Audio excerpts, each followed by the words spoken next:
If you have not seen or heard of her book, you've probably been under a rock, but this is a wonderful book. You need to have it if you don't. It's just a wonderful piece of local history during the Civil War. She's going to talk about something else tonight that's really intriguing. A lot of people know this name, but Paula is the Government Documents Reference and Outreach Librarian. It's a long time. She got much stuff here in South Alabama. She's got her Master's of Library Science from the University of Alabama, roll time. Yes. And her undergraduate degree from Judson.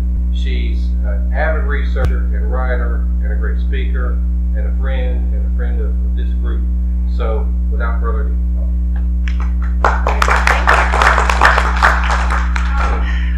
I have to say, this is a great group. Thank y'all for being here.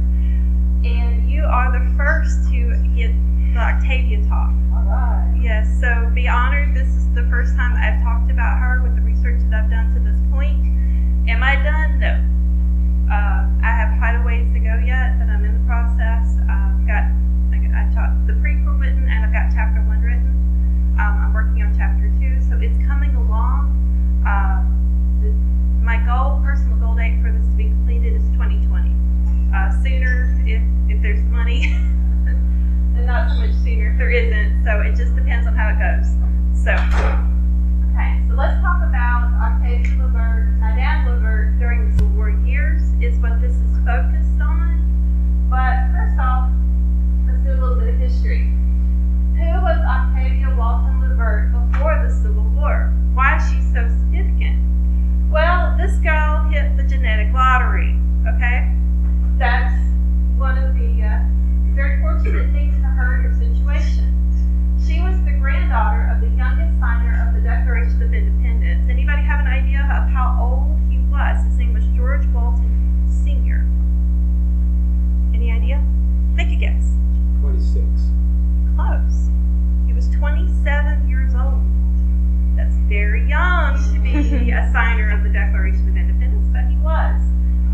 He was very strong, very capable man, not too good financially, as I've discovered, not very good at finances, but all in all, a good, upstanding kind of guy as a whole. Then he had a son, George Walton Jr. George Walton Jr. Did not like to stay in Augusta. George Walton Sr. was very fond of Augusta, Georgia, helped found the town, make it bigger, make it significant, was really big on Augusta, Georgia, but her dad, George Walton Jr., did not. He packed up the family in 1821 and moved everybody to Pensacola, Florida, because he became the first and only governor of West Florida. If you know anything about Florida history, as I do now, I didn't before, then you know that there was an East Florida, West Florida. He was governor of West Florida. When they combined the Floridas and it officially became a state, then he became the territorial secretary under William Duval. But it's an interesting story about that. William Duval did come down here, but he didn't stick around very much because he didn't want to get sick. There was a lot of fever, a lot of yellow fever, things like that going around. So guess who got left to take care of business? George Walton Jr. He was here quite a bit. Then, after a period of time, he moved to Mobile and shortly became mayor of Mobile. He served as mayor for 2 terms. I've had mixed years. I know it was in the 1835, 36, 36, 37, somewhere around there, but I want to confirm that before I say officially. But he was mayor of Mobile for 2 terms. She came with him as the family. Married well. Dr. Henry S. LaVert in 1836. Did she know him before she moved here? No. It was a very quick courtship. Within a year, she met him and married him. So it wasn't anything drawn out. They just, hit it off. He is actually pretty well known, believe it or not. Most people think that she was famous, but at the time they were both kind of equal. That's why they complimented each other quite a bit.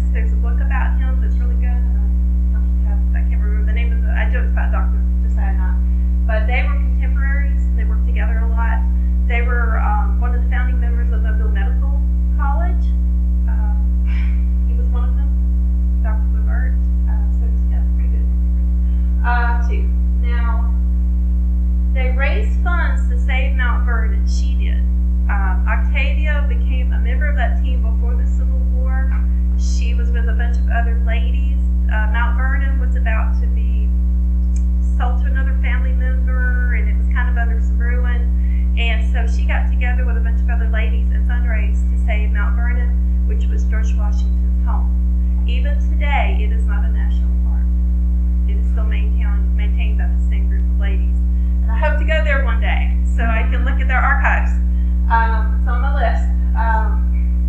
Let's see. She visited Europe and ended up writing about it in Souvenirs of Travel, which was published in 1857. Souvenirs of Travel was published in Mobile and in New York at the same time. She was originally going to just publish it in Mobile, but so many of her society friends, because at this time she's going back and forth from New York quite a bit, her society friends were like, Mobile, why publish it in Mobile?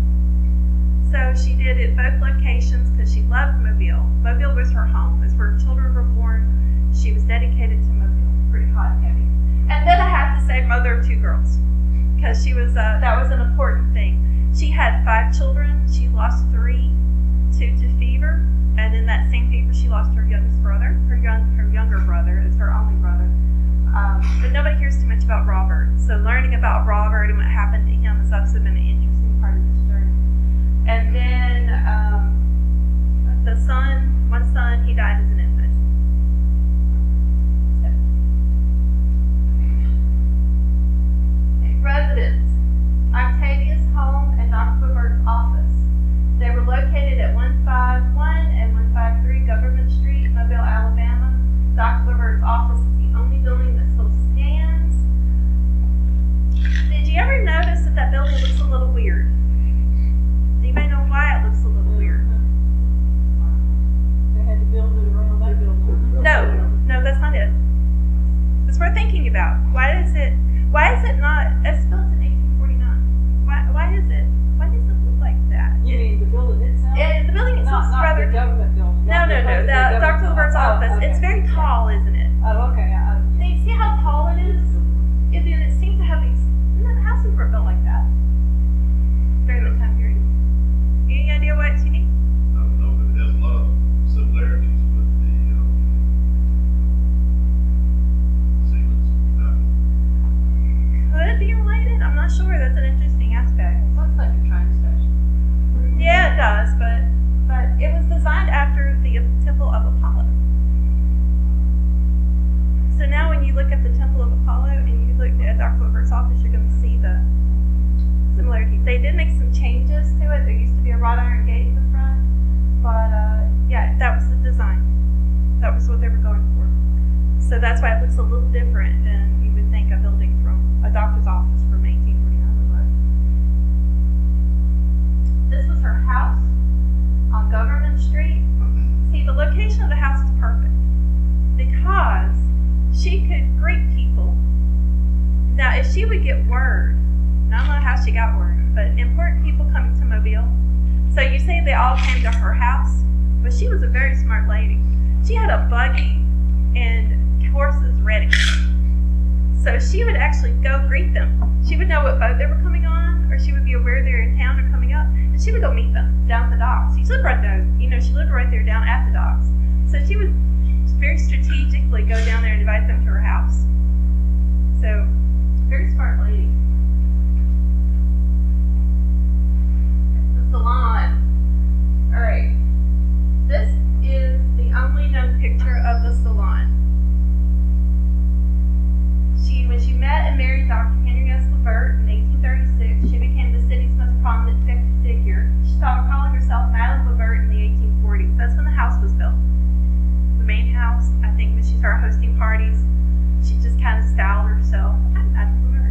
Started naming herself, and she'd have these lavish parties, and it just kind of grew. Her home became a rendezvous for writers, statesmen, artists, actors, and gifted people of all kinds. Again, she left Mobile in 1865, but the people who bought the house kept the salon the same, and I'm feeling this, and I don't have the exact date of this photo because we can't find the original.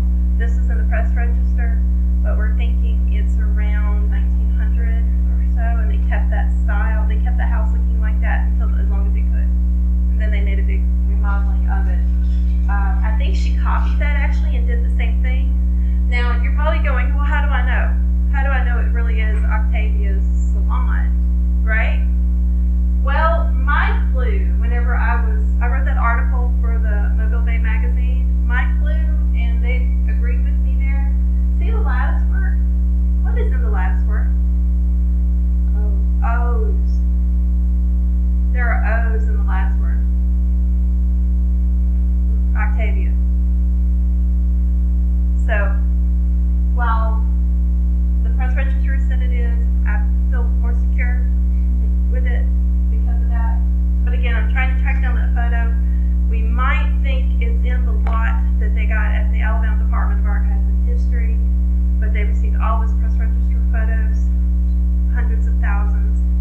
not send it to the archives cataloged by the years that they took the photos? Nobody would look for me. So, Because don't you know when that photo was published in the registry? Is that a date at the top there? that was whenever it was printed in the press In the paper. register. Yeah. Not the photo. Not the original Right. photo, but the time. But Yeah. when they filed the photo based on when they published it? No, because they've reused it. They did it at least 3 times. Oh, okay. So, because I found this photo and also stating that it's Octavia's at least 3 times in the mobile press register. Okay. Yeah, so. All right. She wrote a book, Souvenirs of Travel, published in 1857. It was published by S.H. Gonzell in Mobile, Alabama, and in New York. Her writing, they say, was characterized by ease and grace of style with excellent descriptive power. This book can be bought today or for free, actually. You go to any Wi-Fi access, you can get it anywhere. It's free and available for you to read. They have said it's the first account of a woman visiting Asian countries. Also, Betsy is in this. Betsy was her slave. Betsy was born, I've actually found Betsy's census record. She was actually born in Pensacola, Florida, whenever her family lived in Pensacola. And Betsy is also in Souvenirs of Travel. So she traveled the world with her. That's another amazing story. I'm not there's no time to tell you Betsy's story, but she will be in the book. Previous research that I've done and other people have done, they've left her out. And so I am going to have her back in. So you will hear Betsy's story too as you go through this. But again, Souvenirs of Travel, you can get anywhere, you can buy it, you can get it for free. Enjoy it. I think we have it at the Works Library. You can go there. We have a bunch of places, so it's not too hard to get. Have I read it yet? No. Because I want to experience, I'm learning a lot about her world, and if you compare her to today's world, I think you're going to miss something. So I want to read it with her eyes. Does that make sense? I want to read it in her eyes from that time period, and when she wrote it, I want to understand it in its full context. I don't want to read it and then compare it to today's and not, I want to, whenever I get the full scope, that's when I read it. Okay. Just before the war, in 1860, according to the U.S. Census. Now, this is what surprised me. Everybody has seen this picture of Dr. Henry S. LaVert. There's the only known picture of him. This is probably a marriage portrait done of him because Octavia had hers, and so they had to have a matching pair. He does look young in that picture. But in 1860, just before the war started, he was 55 years old. He was a physician. His real estate value was $19,000, $500,000 in today's money. His personal estate value was $50,000, over $1 million in today's money. They were wealthy. They were very, very wealthy. Souvenirs of Travel came out in 1857. She had his 4 reprints before the war. So I'm thinking that's from Souvenirs of Travel money. An accumulation of his business and everything. Octavia was 48 years old. You can't picture, everybody pictures her with that portrait that's at Oakley. She was 23 in that picture, in that portrait. So, seeing her, realizing that she was not very young like that, and just in your mind, she was actually 48 years old. She was mature. She was later on in her life. She was not just starting out in the world. She'd been in Mobile for 30 years. This was her home. This was her world. This was her life. She had established a society here. Her daughter was 21 years old. Octavia LaVert Jr. She named her daughter after herself. And then Caroline LaVert was 12 years old. And there were 2 daughters in the middle, Lynetta and Henrietta. Henrietta was named after Henry Clay. He was a close family member, and they actually have a silver cup that Henry Clay sent Octavia at the birth of her daughter because they thought it was going to be a boy and they were going to name him Henry. They ended up naming Henrietta. But the